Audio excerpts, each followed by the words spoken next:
So guys, what's up, welcome back to the channel and here is the most important video। क्योंकि इसके बिना अगर हम exam देने चले गए तो प्रॉब्लम हो सकती है सर। तो ये वाली वीडियो जो है ज्यादा बड़ी वीडियो नहीं रहने वाली है, बट कुछ लास्ट मिनट टिप्स आपको ध्यान में रख के चलने हैं, ठीक है। फर्स्ट बात सर, इट्स फीलिंग लाइक हमने कुछ भी नहीं पढ़ा, वो सबको लगता है। It's normal, it's natural, it is a natural phenomenon. सबको ऐसा लगता है कि तुमने जितना याद करा है ना, तुमको सर जितना आगे का पढ़ते जा रहे हैं पीछे का भूलते चले जा रहे हैं, ऐसा ऐसा हमको लग रहा है।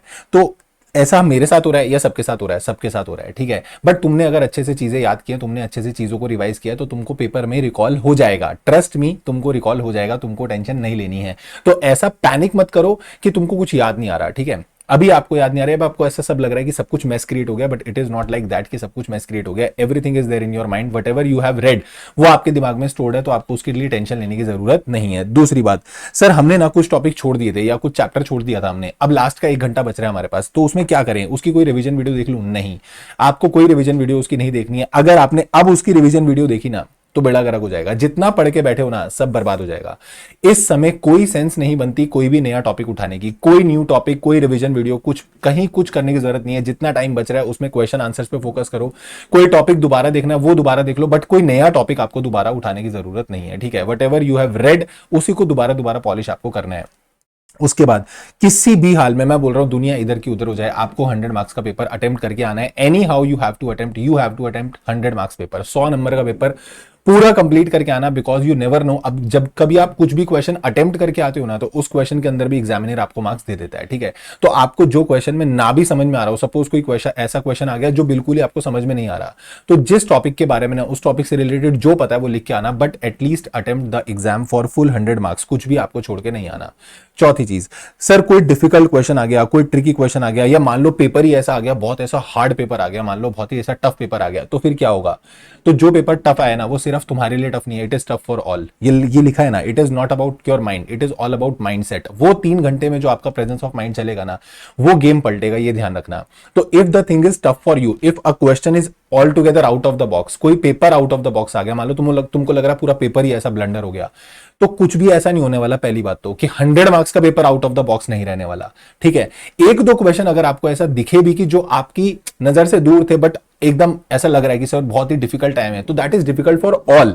अब वहां पर अपना माइंड लगाओ, वहां पर अपना प्रेजेंस यूज करो कि भाई मेरे को क्या इसके अंदर आंसर लिखना है, बस उतनी ही बुद्धि आपकी उस समय काम करेगी ना, उतनी ही चाहिए, ठीक है। उतना ही आपको आंसर लिख के आना है।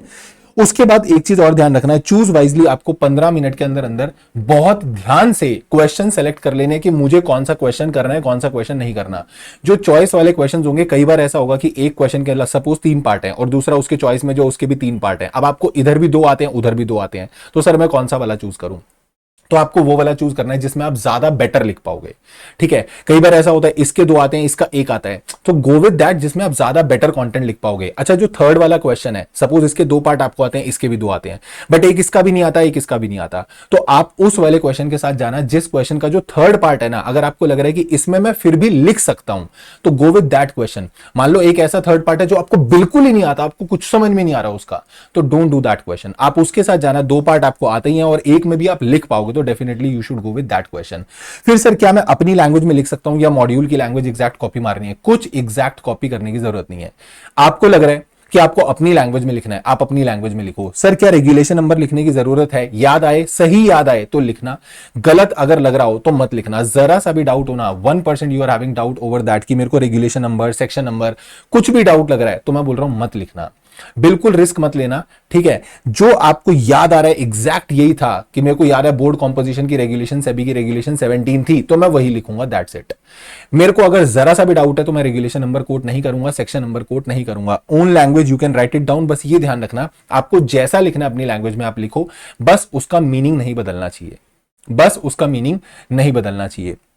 15 मिनट के अंदर अंदर, मैं फिर बोल रहा हूं, क्वेश्चन वाइजली सिलेक्ट करना, बिकॉज ये चॉइस ऑफ क्वेश्चन आपको या तो एग्जाम्शन दिलवा देंगे या फिर पेपर बेकार करवा देंगे। क्योंकि अगर आपने गलत क्वेश्चन चूज कर लिया और पूरा आंसर लिख लिया और आंसर लिखने के बाद याद आ रहा है यार मैं इसको ज्यादा बेटर लिख सकता था, फिर काट रहे हो, वो वेस्टेज ऑफ टाइम है। Don't ever do that. And मैंने फिर बोला, it is all about your mind, it is not about your mind, it is all about your mindset. The way you are appearing for exam ना, वहां पर knowledge तो जज होने ही वाली है, बट वहां आपका प्रेजेंस ऑफ माइंड सबसे ज्यादा जज होने वाला है कि आप उस सिचुएशन को, उस प्रेशर को कितना टैकल कर पाओगे। तो बहुत ठंडे दिमाग से आराम से क्वेश्चन को पढ़ना और पूरा क्वेश्चन शुरू से लेकर एंड तक पहले पढ़ना, उसके बाद स्टार्ट राइटिंग द आंसर।